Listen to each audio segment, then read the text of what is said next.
नमस्कार बच्चों, आप देख रहे हैं IBPS गुरुजी और आज मैं आपको बताने जा रहा हूं पीएम केयर्स फंड के बारे में कि पीएम केयर्स फंड बना कब था, क्यों बनाया गया, किस लिए बनाया गया, उसका ऑब्जेक्टिव क्या है, उनके चेयरमैन और ट्रस्टीज़ कौन हैं और कहां से आप डोनेट कर सकते हो और मिनिमम कितना अमाउंट डोनेट कर सकते हो। तो यही सारी बातें जानने के लिए आप इस वीडियो के साथ बने रहिए। तो सबसे पहले जान लेते हैं कि पीएम केयर्स फंड का फुल नेम क्या है। तो पीएम केयर्स फंड का फुल नेम जो है वो है prime ministers citizen assistance and relief in emergency situations fund.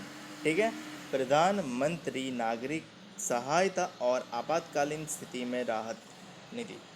ठीक है, अब ये फंड क्यों बनाया गया है, सबसे पहला सवाल। तो इस फंड का प्राइम ऑब्जेक्टिव जो है वो ये है कि कोरोना वायरस 2019 पेंडेमिक जो आउटब्रेक हो चुका है, मतलब ये जो महामारी जो फैली है उसकी वजह से जितने लोग अफेक्टेड है उनको हमें हेल्प करने के लिए ये फंड बनाया गया है। तो इस फंड का प्राइमरी ऑब्जेक्टिव यही है, dealing with any kind of emergency और distress situation posed by the COVID-19 pandemic to provide relief to the affected। समझ रहे हो, इसी के लिए ये फंड की रचना की गई है। मुझे उम्मीद है कि आपको ये पता चल गया होगा। तो दूसरी बात जानते हैं कि ऑब्जेक्टिव्स क्या है इस फंड का।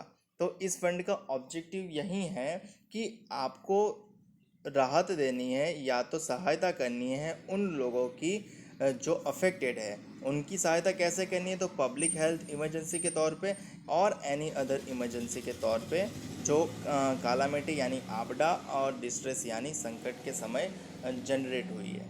ठीक है, दूसरी चीज़, दूसरा ऑब्जेक्टिव क्या है, तो जो अफेक्टेड है उनको फाइनेंशियल असिस्टेंस देना है और और अदर स्टेप्स भी ले सकते हैं जो उनके लिए नेसेसरी है।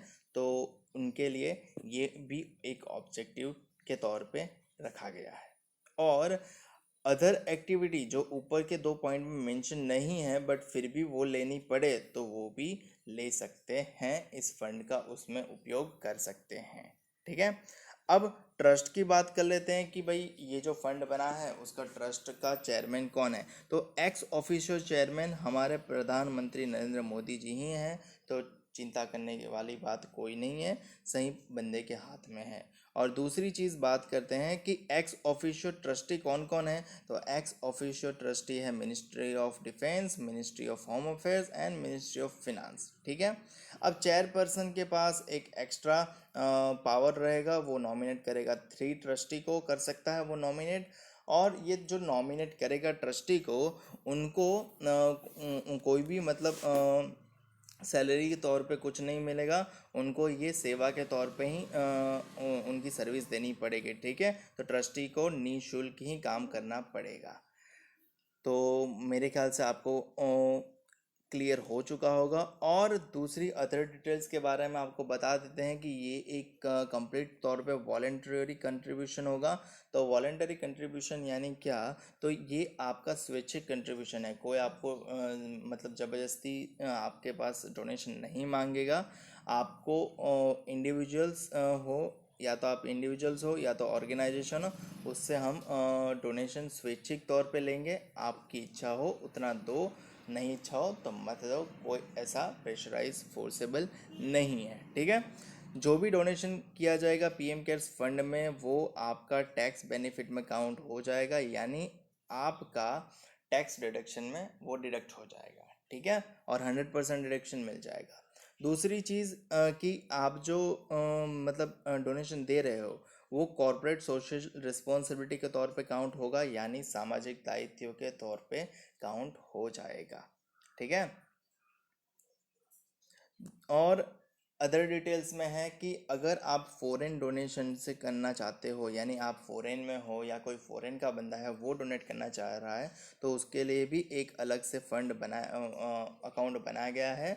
तो उसमें वो फंड लिया जाएगा। ठीक है, तो मुझे उम्मीद है कि आपको सारी जानकारी मिल गई होगी पीएम केयर्स फंड के बारे में। और ये जो है वो डिटेल है पीएम केयर्स फंड के अकाउंट्स की। ये है अकाउंट नंबर, ये है अकाउंट नेम, ये है आईएफएससी कोड, ये है यूपीआई आईडी, ये है बैंक नेम और ये है ब्रांच नेम।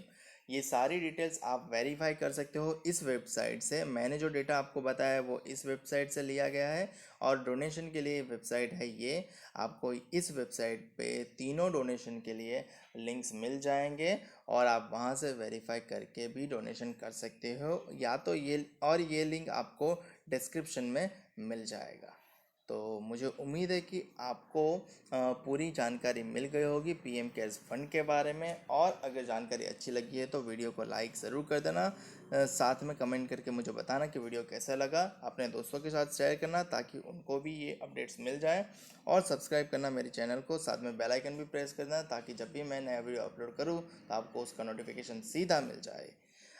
और आप मुझे इंस्टाग्राम पे जो फॉलो कर सकते हो, वहाँ पे मैं सबसे ज़्यादा एक्टिव मिल जाता हूँ, तो आपके डाउट्स क्लियर कर देता हूँ, और टेलीग्राम चैनल पे भी जुड़ सकते हो। धन्यवाद।